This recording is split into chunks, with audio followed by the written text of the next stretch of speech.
In our last video, we raised a simple question, but for some, an unsettling question. Who led the early Christian congregation? Which was part one. Now today, we're going to follow that thread through the scriptures and the earliest records of the Jesus movement. Now this is not part two. We're simply going to the evidence we have before us in order to answer that question. Because, see, if James really was chosen by Jesus, as we have already discussed, then the story we've inherited about Peter and Paul being the twin pillars of Christianity may only be part of that picture.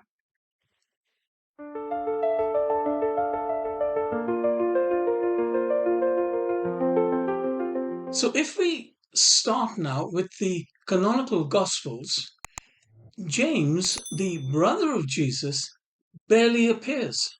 In fact, Mark tells us that Jesus' family once tried to restrain him, thinking he was out of his mind. Mark 3 and verse 21. We read, when his family heard about this, they went out to take custody of him, saying, he's out of his mind. Later, in John, we're told that even his brothers did not believe in him. John chapter 7 and verse 5. We read, for even his own brothers did not believe in him. And then if we're to rely on the gospel accounts, silence. During the final week and the crucifixion narratives, Jesus' brothers are nowhere to be seen. Just think about it now. Does that make any sense to you? His brothers not there. It was only after the resurrection does the curtain begin to lift again. So the question becomes, well, what happened in that sort of silent space? How did a brother who, we're informed, once misunderstood Jesus become the man Paul later calls a pillar in the church? Galatians 2 and verse 9, where we read, and recognizing the grace that I had been given, James, Cephas, and John, those reputed to be pillars. Paul gives us one vital clue. Is it true or is it not? It's for an individual assessment. However, Paul in 1 Corinthians 15 and verse 7 lists Jesus' resurrection appearances. Now, tucked away between Peter and the apostles is a brief line. Then he appeared to James. It is only one sentence, but how explosive is it, if true? You see, somewhere between the empty tomb and Pentecost, James had a personal encounter with the risen Jesus. But remembering that this is according to Paul. Was that the experience that transformed him from a skeptic to a leader?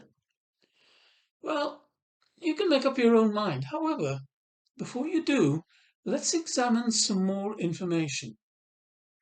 See, when we turn to the book of Acts, we begin to get a glimpse of, well, really another James. See, after Peter's miraculous escape from prison, recorded in Acts 12 and verse 17, he instructs the believers, tell these things to James and to the brothers. And by Acts 15, the Council of Jerusalem, James presides over the gathering. Peter speaks first. Paul and Barnabas report next. But it is James who gives the final decision. he quotes the prophets, renders judgment, and what's more, the entire assembly accepts it. See, this is not the hesitant brother we glimpsed in Mark's Gospel. No, this is James the just, the man the other apostles actually defer to. See, Paul confirms this in Galatians chapter 1 and verse 19, where we read, "But I saw none of the other apostles except James, the Lord's brother." Notice that he refers to James as an apostle, and he distinguishes James from Peter. And also keep in mind, Paul was writing this before the Gospels were actually written. Then in Galatians 2 and verse 9, Paul lists James, Cephas, and John as the three pillars of the church. And recognized in the grace, as he says, I had been given James, Cephas, and John, those reputed to be pillars. See, here again, James comes first. Even more telling is when Paul returns to Jerusalem years later in Acts chapter 21.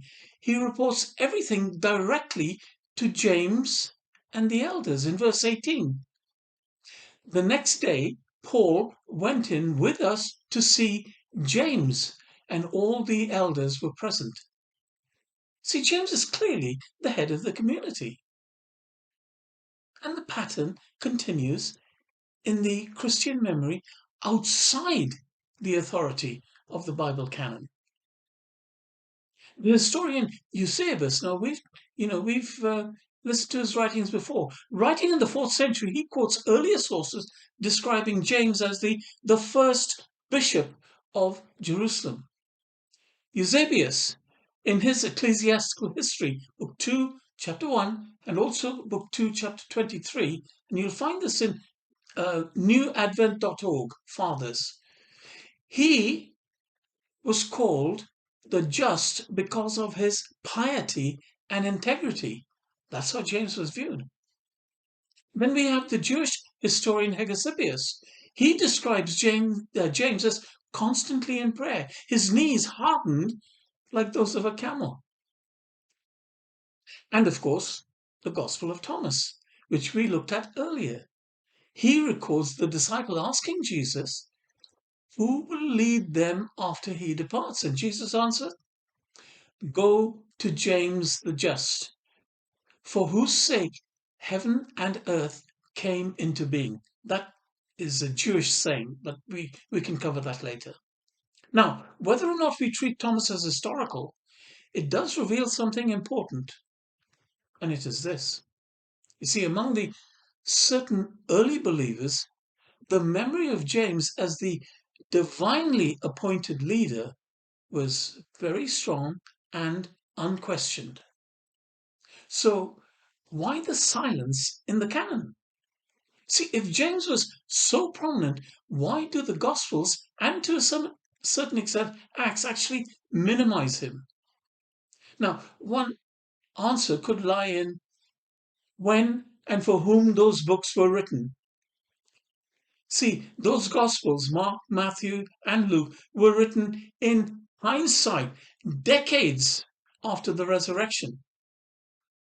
By then, Peter and Paul were facing the expanding movement, or they were in fact the faces of the expanding movement. James, by contrast, represented the Jerusalem community, a community that remained deeply rooted in Jewish tradition. And after the fall of in 70 CE, that community was scattered and indeed silenced to a large extent. The story that survived was the story that supported the expanding Gentile mission. Peter to Rome, Paul to the nations. So the silence around James may not be accidental. It seems to reflect a shifting center of gravity in the early Christian community, from Jerusalem to the wider Roman world. And another factor that could have played a part was the death of James. Hegesippus and Josephus both record that James was martyred in Jerusalem around 62 CE. He was thrown from the temple steps and then stoned to death. Josephus writes that his death caused such an outrage that many believed the fall of Jerusalem came soon after as divine judgment. So even his opponents respected him. See, James the Just became a symbol of righteousness, bridging the old and the new, the faithful remnant of Israel and the emerging community of Jesus' followers. See, if we step back, we begin to see that the leadership of the early church may have looked very different from the later traditions that formed around Rome and Paul's letters. See, Peter and Paul were missionaries, outward facing, traveling and persuasive. Whereas James appeared to be rooted, anchored, if you like, in Jerusalem, preserving the moral and the covenantal core of Jesus' own teachings. In a way, these three figures reflect the movement's own tensions, between continuity with Israel's faith and the expansion to the nations. And perhaps, just perhaps, that's why understanding James really matters. See, he reminds us that Jesus, his message, didn't begin as a new religion. It began as a renewal within Israel, a call to righteousness, to justice, and to mercy. So, was James the true successor to Jesus? The evidence suggests that he was, at least in the eyes of the earliest community. But as the message spread beyond Jerusalem, new leaders, new priorities, and new narratives emerged. Remember, the gospel accounts came after all of this. So maybe the question we should be asking isn't simply who led, but what kind of leadership had Jesus actually intended? You see, a leadership defined not by power or prominence, but by faithfulness, by humility and justice, qualities that earned James the name the Just. Now, if this perspective challenges what you've already assumed, well and good. That's how learning begins, by revisiting what we thought we knew. And there is a lot more we can learn. Now, on Thursday, we will cover some more important information that is actually staring at us in the face, so to speak. You will know what when you read it, because it exists in the gospel accounts, hidden in plain sight. So on Thursday, we will look closely and compare, two accounts in particular, the Gospels of Mark and Luke, but the others also fit the picture. I think you will be somewhat surprised. And I'm not referring to any contradictions that may exist between them, and of course, there are several.